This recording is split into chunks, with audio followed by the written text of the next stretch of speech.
What's going on, guys? Knife Addiction 1890 here, coming to you with another review. Today's review is going to be on a Boker Plus Federal GTC or Gustavo Cecchini design flipper. Wow, that was a terrible flip. Let me try that again. Here we go. Alright, so let's get a 360 view on this thing before we go into it. Very cool knife, very well built knife. I did have some issues when I first started, so I want to get those out of the way before we go any further into the review. Now, when I took this out of the box, it was a very, very, very stiff blade. I could not get it to flick out at all. It was probably going around right there, you know, and I was kind of disappointed. I was like, wow, like I paid the price point on it was like 140. You know, I paid that much. It shouldn't be doing that, you know. And also, whenever I was trying to break it in, because I usually do this to break it in to see, because that's how a lot of people break them in. I've seen. And whenever I was doing that, there was a squeaking sound in there. I was like, what the fuck? So I took it apart, put some grease in there, put it back together, and play with it for a little bit. And it just started smoothing out. Once that grease got all over the bearings, then we were good to go. It was very smooth, and it has been very smooth ever since. But I was playing with it a lot yesterday. I couldn't put this thing down. It's just a really cool flipper. I definitely recommend this thing. But I was playing with it yesterday pretty much all day. And by the end of the day, there was a lot of blade play. Now, that is always obviously due to the pivot screw moving while you're flipping it out. So what I did was I took some Loctite, put some Loctite on the pivot screw, and then just screwed that back in there as tight as I needed it. And now there's no blade play at all. Centering is pretty perfect here. Very thick blade stock, by the way. I didn't even know it was going to be that thick.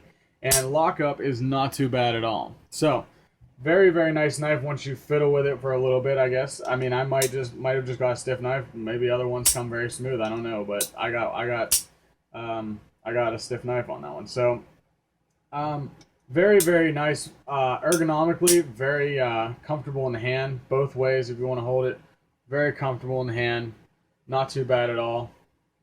Carbon fiber inlays on the titanium handle, so it does have a top-heavy weight to it with that 440C steel, but I guess that's kind of beneficial because you can see how smooth this thing is. Very, very smooth.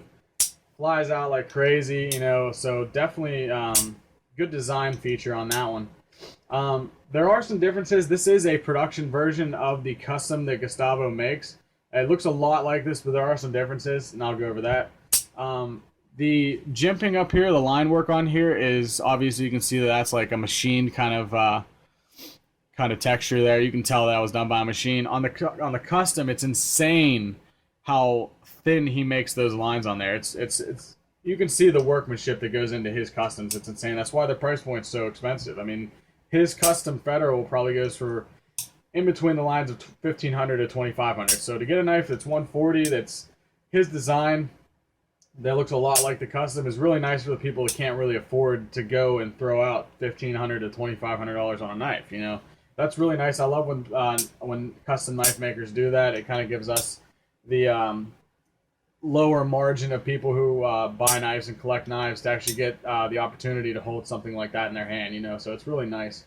Other differences on that is the blade steel on it. This one is the 440C steel.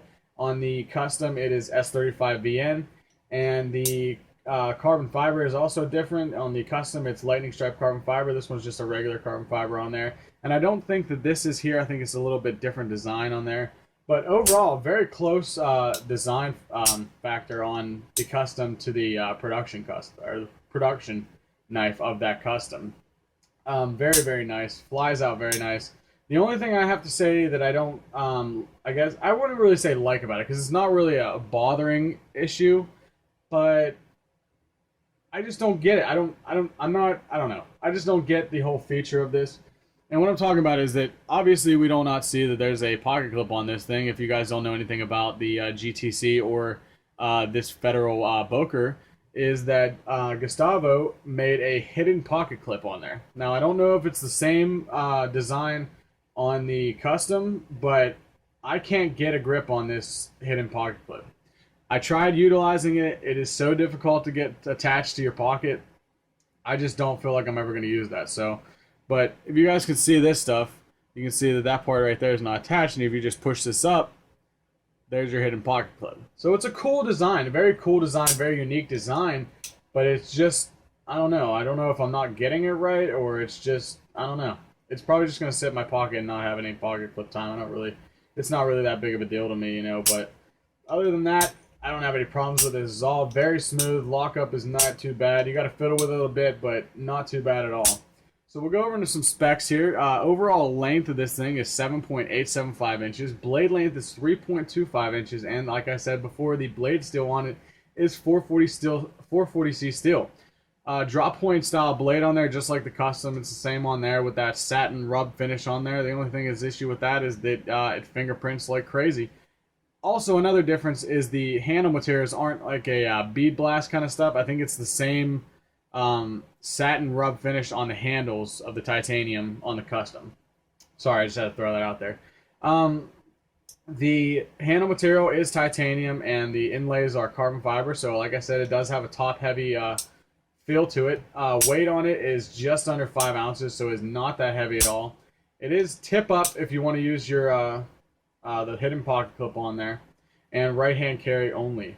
So not a bad knife for the price. Like I said, the custom goes for about $1,500 to $2,500 if you're lucky, and this one only goes for $140. So I definitely recommend it. But if you guys are getting this thing, make sure you definitely don't get too pissed off if it comes stiff, because just take it apart and mess with it a little bit, and it should be very smooth and fly out, and probably the next one of your favorite folders you can get. So as always, guys, I thank you guys for watching, and don't forget to hit that like button, share, and subscribe. Thanks for watching.